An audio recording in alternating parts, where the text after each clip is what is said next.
Hello বন্ধুরা, স্বপ্নের দুনিয়া চ্যানেলে তোমাদের সকলকে স্বাগত জানিয়ে আবারও নতুন একটা রেসিপি শেয়ার করছি। তো বন্ধুরা, কেমন আছো? আশা করি তোমরা সবাই ভালো আছো। তোমাদের ভালোবাসাতে আমিও ভালো আছি, সুস্থ আছি। তো আজকে দেখো, আজকে আমি নিয়ে চলে এসেছি কলা ফুল। তো দেখো, এটা দিয়ে আমি কি করব বলো তো, মানে মোচা রেসিপি করব। তো দেখো, সেই জন্য কলা ফুলটা আমি ভালো করে ছাড়িয়ে নিচ্ছি। এটা বানাবো মোচার ঘন্ট। তো দেখো এটা কিভাবে আমি বানাচ্ছি।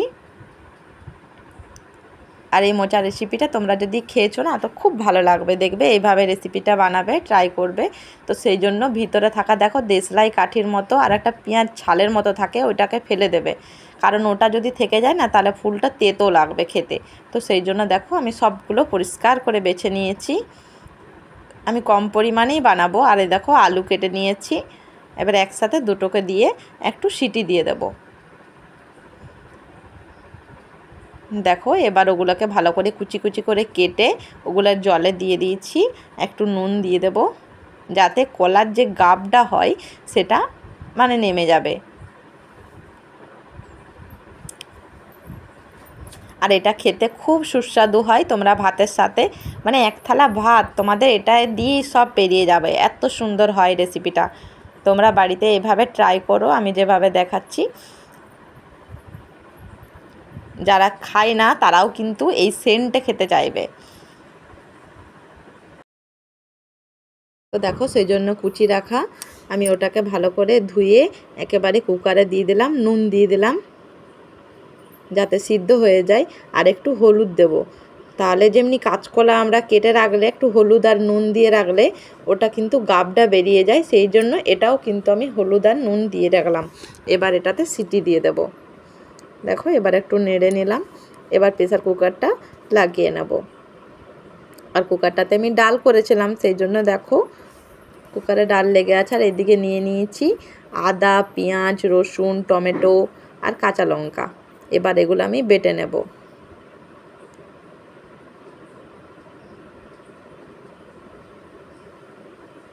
আর এখানে পেঁয়াজ কুচি করে রেখেছি।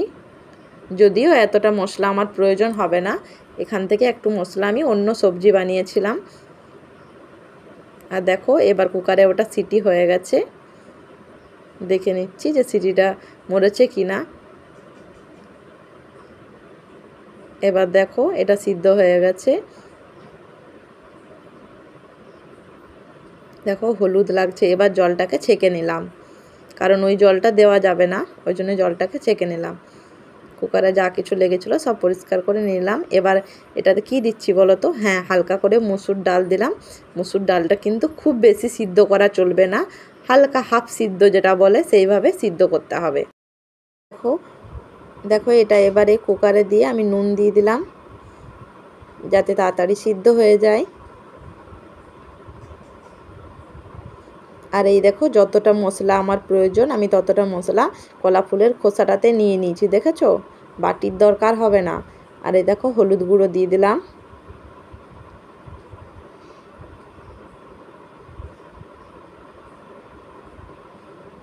এটার সাথে সব মশলা দিয়ে রেডি করে রেখে দেবো। জিরে গুঁড়ো দিয়ে দিলাম।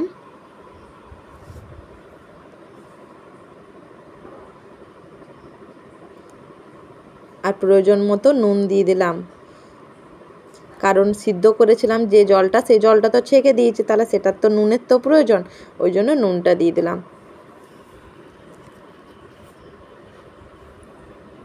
একটু মিক্স মশলা দিয়ে দিলাম,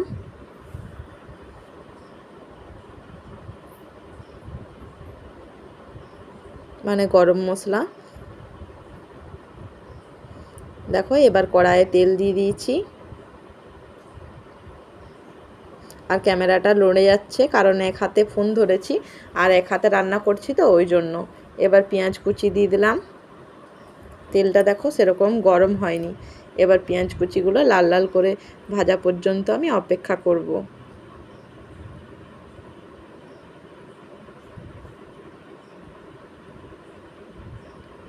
এই দেখো মুসুর ডালটা দেখো খুব একটা সিদ্ধ হয়নি, দেখেছো? দানা দানা আছে। খুব সিদ্ধ হয়ে গেলে না ওটা ঘাটা হয়ে যাবে, সেই জন্য হালকা করে সিদ্ধ করেছি। এবার দেখো দেখো পেঁয়াজ কুচিগুলো এবার লাল লাল করে একটু ভেজে নিচ্ছি।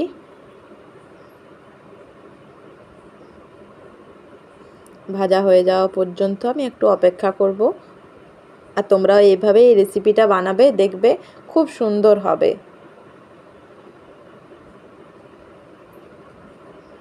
কারণ এটা অনেক জিনিস দিয়েই হয়। আরে দেখো বেটে রাখা মশলাটা দিয়ে দিলাম। এটা ছোলার ডাল দিয়েও করতে পারো, তো আমি মসুর ডাল দিয়ে করতে ভালো লাগে, খেতেও ভালো লাগে আর সবাই খায়। দেখো মশলাটা ধুয়ে জলটা দিয়ে দিলাম বাটির থেকে। এবার মশলাটা ভালো করে কষিয়ে নিচ্ছি।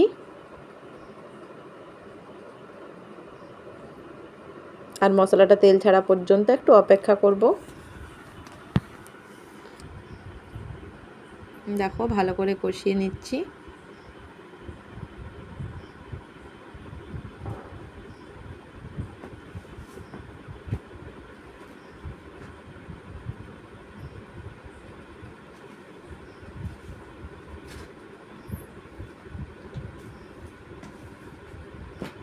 এবার দেখো ওই যে সিদ্ধ হয়ে গেছিলো আলু আর এই যে কলা ফুলটা, ওটা দিয়ে দিলাম। এবার ওটা দিয়ে কষিয়ে নেব।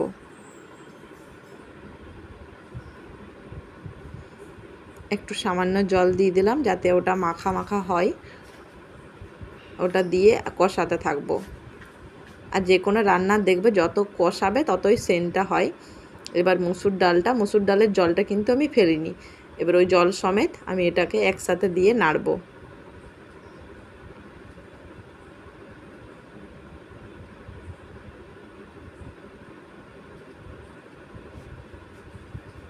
আর এই রান্নাটা এত সুন্দর হয়েছিল বিশ্বাস করো বন্ধুরা, মানে আমার হাজব্যান্ড কিন্তু কলা ফুলের তরকারি খায় না, কিন্তু এটা সেন্টেই কিন্তু ও খেয়েছিল, আবার চেয়ে খেয়েছিল, বলেছিল খুব সুন্দর হয়েছে। আর দেখবে বাড়ির মানুষরা যখন মানে রান্নার প্রশংসা করে না, তখন রান্না করার উৎসাহটা আরও দ্বিগুণ হয়ে যায়। এবার দেখো একটু জল দিলাম। এবার নুনটা আমি পরিমাণ মতো ঠিক দিয়েছি কিনা দেখে নিলাম।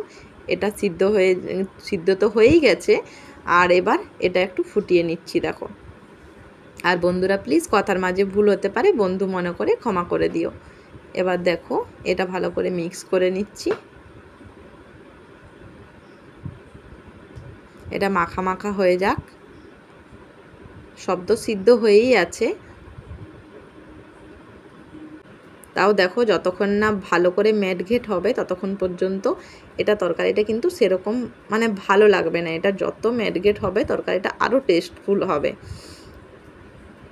আর এটা টেস্টটা বাড়িয়ে দেওয়ার জন্য আবার লাস্টে একটা জিনিস অ্যাড করব। তোমরা ওটাকে স্কিপ করে দিতে পারো, কোনো অসুবিধা নেই, কিন্তু ওটা দিলে এটা সেন্টটা আরও ভালো হয়ে যাবে।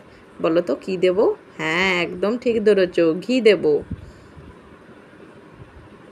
দেখো এটা ঘি দিয়ে দিলাম।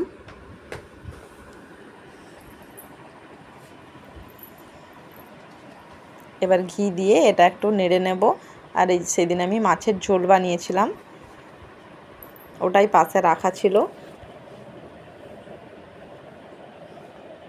দেখো এটা এবারে ম্যারিনেট করে নিচ্ছি, ঘি দিয়ে একটু নেড়ে নিলাম। এবার এটা সেন্ট কিন্তু উঠতে শুরু করেছে।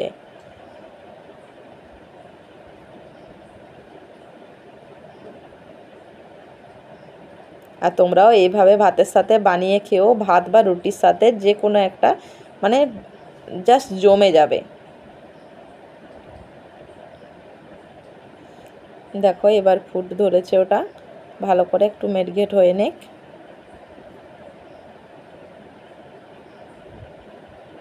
দেখো আমার এটা রেডি। এবার আমি গ্যাসটাকে বন্ধ করে দিলাম। দেখেছো কি সুন্দর দেখতে লাগছে।